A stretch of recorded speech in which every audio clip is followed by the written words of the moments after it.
அந்த காலத்தில் பெரியவங்க ஒரு பழமொழி சொல்லுவாங்க. என்ன சொல்லுவாங்க தெரியுங்களா? உள் வீடு பூசிட்டு உள் சேவரை பூசிட்டு வெளி சேவரை பூசணும்னு பெரியவங்க அந்த காலத்தில் சொல்லுவாங்க. ஏன் எங்கள் அப்பாவே சொல்லியிருக்கார். அதுக்கு அர்த்தம் என்னன்னு கேட்டால் எங்கள் அப்பா சொல்ல மாட்டேன். உனக்கு இப்போ புரியாதுமா, இன்னும் கொஞ்ச நாள் போனால் உனக்கு புரியும் அப்படிம்பாரு. அது எப்போ எனக்கு புரிய வைக்கிறாங்க அல்லாஹ் தாலா. என்னென்னு கேட்குறீங்களா? இன்றைக்கி நம்ம ஒரு சதக்கா செய்கிறோம் அப்படின்னா அது என்ன பண்ண, ஒரு சக்காத்து செய்கிறோம் அப்படின்னா நம்மளோட பிறந்த அக்கா தங்கை அண்ணன் தம்பி சொந்தோ பந்தம் மாமன் மச்சான் சம்மந்தி சித்தப்பா பெரியப்பா அக்கா புருஷன் அந்த மாதிரி நம்ம உள் சொந்தம் நிறைய இருக்காங்க. ஃபஸ்ட்டு அவங்களுக்கு சதக்கா செய்யணும், அதுக்கப்புறம் தான் வெளியாட்களுக்கு செய்யணும். புரியுதுங்களா? ஏன்னா நம்ம வீட்டில் ஏன் ஃபஸ்ட் நம்ம உள் வீட்டை பூசி அப்புறம் வெளி சேவரை பூசுன்னு ஏன் சொல்கிறாங்க தெரியுங்களா? நம்ம வீட்டுக்கு தொழுகிறோம், ஓதுறோம், திக்குரு ஓதுறோம், பயானம் ஓதுறோம், சூறா ஓதுறோம், சமையலறை, சாப்பாடு பொருள், இந்த மாதிரி எத்தனையோ விஷயம் நல்ல விஷயம் நம்ம வீட்டுக்குள்ளே நடக்குது. நம்ம வீட்டுக்குள்ளே சுத்தமாக எடுத்துக்கணும். அப்போ தான் பருக்கு தள்ளத்தில் நெருக்க கொடுப்பான். அப்புறம் தான் வெளி சேர பூசணும். உள்ளே இருக்கிற முசீபத்தை ஃபஸ்ட்டு வெளியே போகணும். ஃபஸ்ட்டு வெளியே பூசக்கூடாது. உள்ளே இருக்கிற பருக்கத்து வீட்டுக்குள்ளே இருக்கணும். உள்ளே இருக்கிற முசீபத்தை வெளியே போகணும். அதுக்கு தான் சொல்கிறாங்க பெரியவங்க, உள் சேவரை பூசு அப்புறம் வெளி சேவரை பூசுன்னு சொன்னது. அது பழமொழி மனுஷருக்கு சேர்த்தி தான் அல்லாஹ் தஆலா அது புரிய வச்சுருக்கான். புரியுதுங்களா? சொந்த பந்தத்துக்கு ஃபஸ்ட்டு சதக்கா செய்யுங்க, அப்புறம் வெளியாட்களுக்கு செய்யுங்க. அல்லாஹ் சொன்னானா சொந்தத்துக்கு மட்டும் செய்ய வேண்டாம், நீ வெளியாளுக்கு மட்டும் செய்ய, சொந்தத்தை நீ ரோட்டில் விட்டுரு நல்லா சொன்னானா?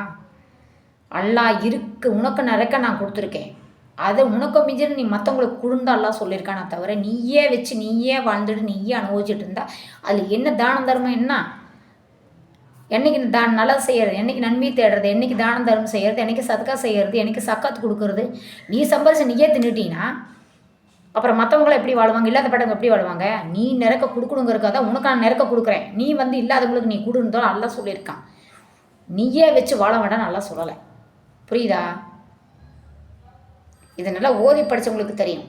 ஒருத்தர் கொடுக்க சொல்லி கொடுத்தாலும் சரி சதக்கா, ஒருத்தர் அவங்களே கொடுத்தாலும் சரி, ஃபஸ்ட்டு சொந்த பந்தத்தை கொடுத்து அடுத்தது அப்புறம் அடுத்தவங்களுக்கு கொடுங்க. புரியுதுங்களா? முதல்ல நம்ம அல்லாட்ட என்னென்னு துவா கேட்கணும். அடுத்தவங்ககிட்ட நம்ம கையேந்தக்கூடாது, அடுத்த வாசப்படியுமே நம்ம நிற்கக்கூடாது. நம்ம அடுத்தவங்களுக்கு சதக்கா கொடுக்கணும், நம்ம அடுத்தவங்களுக்கு சக்கா செய்யணும்னு சொல்லி அல்லாட்ட துவா செய்யுங்க. எப்போ ரம்ஜான் வரும், எப்போ நம்ம சதக்கா ஜக்காத்துக்கு போவோம், எப்போ ஜக்காத்து கொடுப்பாங்க அப்படின்னு மட்டும் தயவுசெய்து நினைக்காதீங்க. புரியுதுங்களா? முடிஞ்ச வரல யாராக இருந்தாலும் சரி நன்மையை செய்யுங்க, அடுத்தவங்கள குறை பேசாதீங்க, அடுத்தவங்கள ஒருத்தருக்கு ஒரு நண்பராக சந்தோஷமாக ஃப்ரெண்ட்ஸிப்பாக இருக்கிறவங்கள பிரிக்காதீங்க. ஒருத்தர் நல்லவங்க அப்படின்னா நல்ல வழியை தான் போய்க்கணும். அது இன்னொருத்தர் கெட்டவங்க உடனே அவங்கள்ட்ட ஒன்றுக்கு ரெண்டு சொல்லி கொடுத்து அவங்களும் கெட்டவங்களாக்கிடுறாங்க. அது தப்பு, ரொம்ப தப்பு. புரியுதுங்களா?